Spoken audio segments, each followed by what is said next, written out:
Good. Beamy's lost a little bit of rotation in that knee.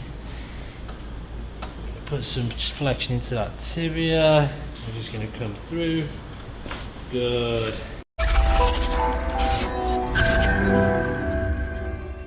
Hey guys, Dr. Loop Stringer here from Advanced Health Chiropractic down the South Loop of Chicago. Real common question we get asked here in the clinic is, do you treat professional athletes, or can chiropractic help with my athletic performance? And the answer is unequivocally, yes it can. So we're talking about athletic performance, what gives you good performance functionally in the body. Well, it starts with good range of motion within the joint that you're using, right? If you're a baseball pitcher, you've got to have great range of motion in your shoulder, your elbow, your wrist. If you're a football player, obviously you need good range of motion throughout the body, hips, knees, ankles especially. Once you start loading those joints repetitively, training 2 a days, competing in marathons, that repetitive stress over time is going to limit that joint's range of motion. Once we see limited range of motion within a joint, we create a compensatory issue. Soft tissue starts to work too hard. By working too hard, it starts to break down. By breaking down, the joint starts to lose more range of motion, and we're forever in this negative pattern. So, can chiropractic care help with improving joint range of motion? It absolutely can, and it is a prerequisite for a healthy joint. Every single NFL team has a chiropractor or several on staff.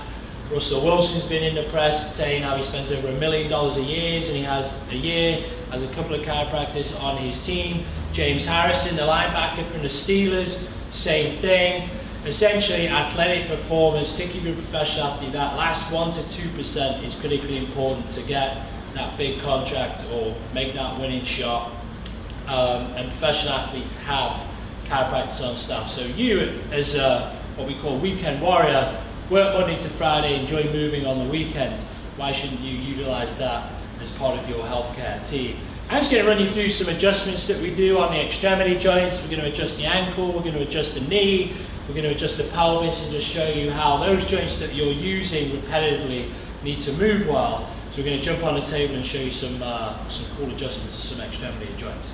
Alright guys, we're back with Beamy, our CA. You've seen her on all our videos doing some awesome stuff. So today we're just going to adjust Beamy's shoulders, and then we're going to adjust Beamy's pelvis, and then we're going to adjust Beamy's knees and her feet and her ankle. Obviously those joints are big joints, they move a lot. So if you're in the gym, you're running marathons, you're playing tennis, paddle, whatever it is, those joints need to move well, and this is how you can get them moving well.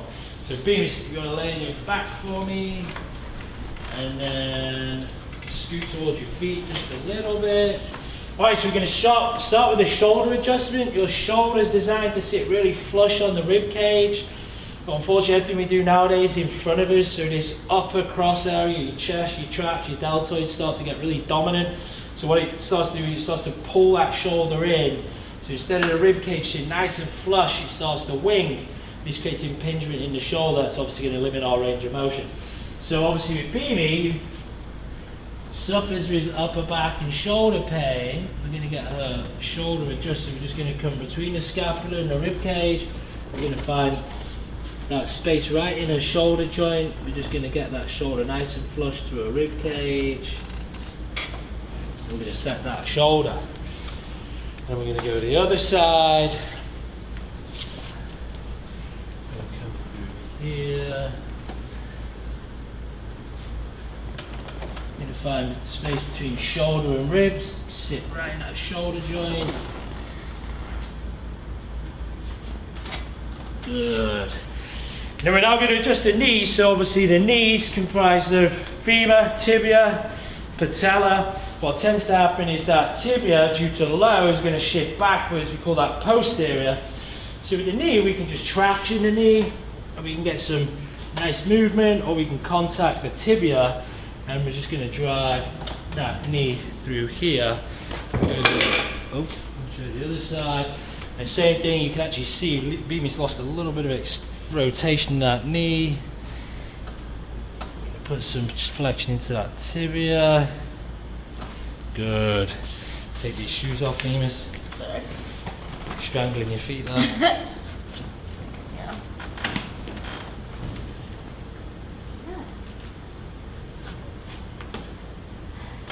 You same coloured socks on, different brands. They're different. Alright guys, so the foot and ankle obviously is a really important joint because you use your foot and your ankle whenever you're upright, right? And there's two main areas that can shift within the ankle. It can be the heel, the calcaneus, it could be the talus. Those joints can lose range of motion this way, and then the ankle bone can lose range of motion this way.